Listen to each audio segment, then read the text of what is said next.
Party మహానాడుకు సర్వం సిద్ధమైంది. మహానాడుకు కడప నగరం తొలిసారి వేదికగా నిలుస్తోంది. ఇవాల్టి నుంచి 3 రోజుల పాటు కడప శివార్లోని పబ్బాపురంలో టీడీపీ మహానాడు జరగనుంది. ఇందుకోసం ఏర్పాట్లన్నీ పూర్తయ్యాయి. కడప నగరం పసుపుమయమైంది. కడపలో ఎటు చూసినా రోడ్డుకు ఇరువైపులా టీడీపీ ఫ్లెక్సీలు, జెండాలతో నిండిపోయింది. మహానాడుకు వెళ్లే ప్రారంభ ద్వారం, విమానాశ్రయం నుంచి ఔటర్ రింగ్ రోడ్డు మీదుగా ప్రాంగణానికి వచ్చే మార్గం, కడప నగర వీధుల్లో పెద్ద పెద్ద ఫ్లెక్సీలు ఏర్పాటు చేశారు. దీంతో కడపలో పసుపు పండుగ వాతావరణం నెలకొంది. కడపలో తొలిసారి నిర్వహిస్తోన్న మహానాడు చరిత్రలో నిలిచిపోయేలా ఏర్పాట్లు చేశారు. తెలుగుదేశం పార్టీ ఆవిర్భావం నుంచి మొట్టమొదటగా కడప వేదికగా మహానాడు పెట్టడం టీడీపీ శ్రేణుల్లో ఉత్సాహం ఉరకలేస్తోంది. గతంలో చాలాసార్లు కడపలో మహానాడు నిర్వహించేందుకు ప్రతిపాదనలు వచ్చినా వీలు పడలేదు. అయితే 2024 ఎన్నికల్లో రాయలసీమ వాసుల తెలుగుదేశం పార్టీ వైపు నిలబడి వార్ వన్ సైడ్ చేసినట్లుగా విజయాన్ని అందించారు. దీంతో మాజీ సీఎం జగన్ అడ్డాగా భావించే కడపలోనే మహానాడుని ఏర్పాటు చేశారు. ముఖ్యమైన అంశాలపై తీర్మానాలు ప్రవేశపెట్టడం, వాటిపై చర్చించడం, ఆమోదించడం సాధారణంగా మహానాడులో జరిగే ప్రక్రియ.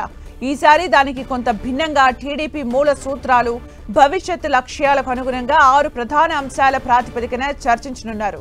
కార్యకర్తే అధినేత, యువగళం, తెలుగు జాతి విశ్వఖ్యాతి, స్త్రీ శక్తి, సామాజిక న్యాయం, పేదల ప్రగతి, అన్నదాతకు అండ అంశాలపై చర్చలు, తీర్మానాలు పెట్టే అవకాశం ఉంది. కడప నగర శివారులోని పబ్బపురం సమీపంలో సుమారు 140 ఎకరాల్లో మహానాడును ఏర్పాటు చేశారు. వేదిక కాకుండా వాహనాల పార్కింగ్ కోసమే అదనంగా 450 ఎకరాల స్థలాన్ని సిద్ధం చేశారు. 2 రోజులు ప్రతినిధుల సభ, చివరి రోజు బహిరంగ సభ నిర్వహణకు 140 ఎకరాల్లో ఏర్పాట్లు పూర్తి చేశారు. వాహనాల పార్కింగ్ కు 450 ఎకరాలు కేటాయించారు.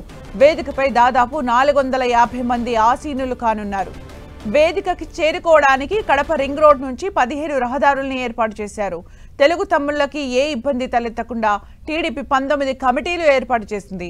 ఇందుకోసం టీడీపీ రాష్ట్ర అధ్యక్షుడు పల్లా శ్రీనివాసరావు సహా మంత్రుల టీం కొన్ని రోజులుగా ఇక్కడే మకాం పెట్టింది.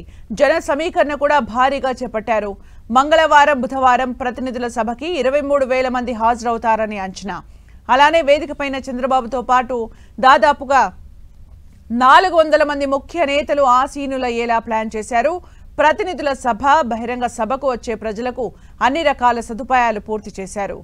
ఈ మహానాడులోనే పార్టీ వర్కింగ్ ప్రెసిడెంట్ గా మంత్రి లోకేష్ ని ప్రమోషన్ ఇస్తారనే టాక్ నడుస్తోంది.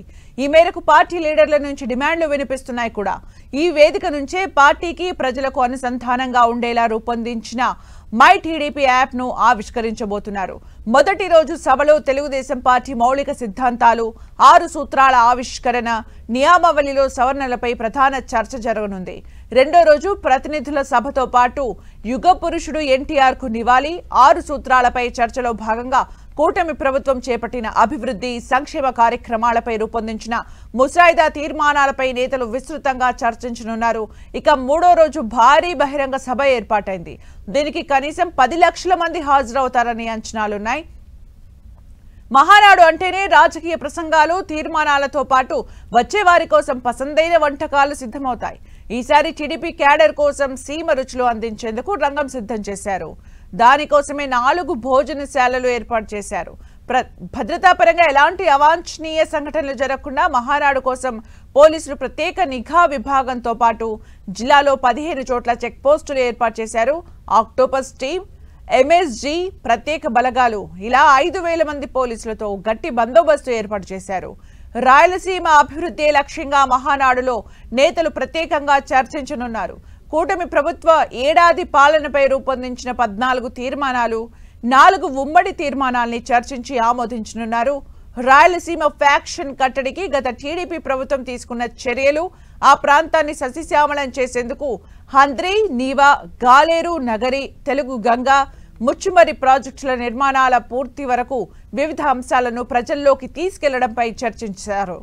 జిల్లాలోని కొప్పర్తిలో పారిశ్రామిక హబ్, కర్నూలులో ఓర్వ కల్లు హబ్, అనంతపురంలో కియా, పవన, సౌర విద్యుత్ ప్రాజెక్టులు, పాడి పరిశ్రమాభివృద్ధి ద్వారా లక్షల మంది యువతకు ఉపాధి కల్పనకు టీడీపీ కృషిని మహానాడు వేదికగా ప్రజల్లోకి తీసుకెళ్లనున్నారు.